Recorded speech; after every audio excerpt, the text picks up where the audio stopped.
প্রশংসা সেই মহান রব্বুল আলামিনের প্রতি, যিনি আমাদেরকে ভালোবেসে মহাব্বত করে ইশারে নামাজ পড়ে জান্নাতের বাগান সামিয়ানার নিচে এসে কোরআন এবং হাদিস থেকে কিছু কথা বলা এবং শোনার তৌফিক দান করেছেন। সেই রবের প্রতি, সে আল্লাহ তাআলার প্রতি আমরা একবার শুকর আদায় করছি, সকলে পড়ছি আলহামদুলিল্লাহ। আলহামদুলিল্লাহ এই অবস্থা।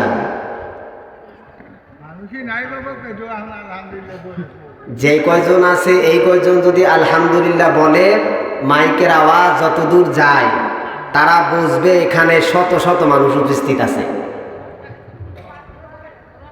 যে জবান আল্লাহ পাক আপনাকে দিয়েছেন, এই জবান তো আপনার নিজস্ব টাকা দিয়ে কিনা না, ঠিক কিনা? জবান কে দিয়েছেন? জোরে কোন, কে দিয়েছেন? আল্লাহ পাক দিয়েছেন। তাহলে আল্লাহ পাকের জবান দিয়ে আলহামদুলিল্লাহ বলতে যদি এত কষ্ট হয়, তাহলে যে আল্লাহ পাক আপনাকে রিজিক দিচ্ছেন, যে আল্লাহ পাক আপনাকে চলার ফেরার জন্য সুব্যবস্থা করে দিয়েছেন, একজন লোক হসপিটালে ভর্তি হয়েছেন, সবাই আমার দিকে তাকান। একজন লোককে হসপিটালে ভর্তি করা হয়েছে। লোকটা অনেক টাকা পয়সাওয়ালা মানুষ।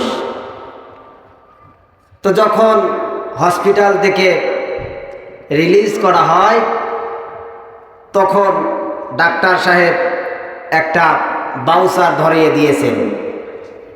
তো বাউচারে দেখেন যে তার অক্সিজেন বাবদ বিল হয়েছে 30,000 টাকা। কত টাকা?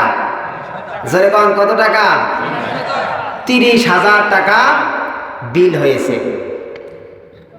তো ওই লোকটি বাউচার হাতে নিয়ে কান্না করছেন। কি করতেছেন? কান্না করতেছেন।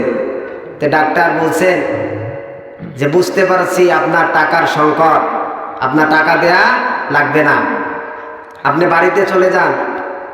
তো লোকটি তখন ডাক্তারকে ধমক দিয়ে বলছেন, তুমি কি মনে করছো আমার টাকা নাই?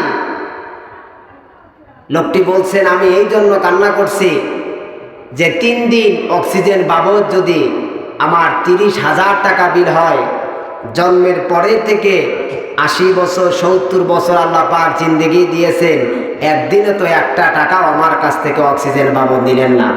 সুবহানাল্লাহ, বাড়িতে গিয়ে বলেন,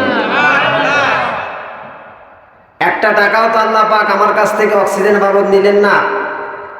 আল্লাহ পাক আমাকে এতটা বছর অক্সিজেন দিচ্ছেন। ফেরেশতা অক্সিজেনের একটা পাইপ আছে, জন্মের পরে আল্লাহ পাক ওই ফেরেশতাকে আপনার সাথে আমার সাথে সিলেক্ট করে দিয়েছেন। অক্সিজেনের যে একটা ট্যাঙ্কি আছে না, ওইটা পিঠে করে নিয়ে সব সময় উঠতে থাকে। হিসাব দিতে পারবেন? এটার বিল আমরা কেউ দিতে পারবো? কেউ দিতে পারবো না। এই জন্য আল্লাহ পাকের শুকরিয়া জোরে না ধীরে, এই জন্য আমরা আরেকবার আল্লাহ পাকের শুকরিয়া করব। সকলেই পড়ছি আলহামদুলিল্লাহ। শত কোটি দরুদ আর সালাম সেই মহান মানবতার মুক্তির দিশারি সাইয়্যিদুল মুরসালিন খাতামুন নাবিয়িন, যেই নবীকে সৃষ্টি না করলে পৃথিবীর কোনো কিছুই সৃষ্টি করা হতো না। যেই নবীকে পেয়ে আমরা কোরআন পেয়েছি, হাদিস পেয়েছি।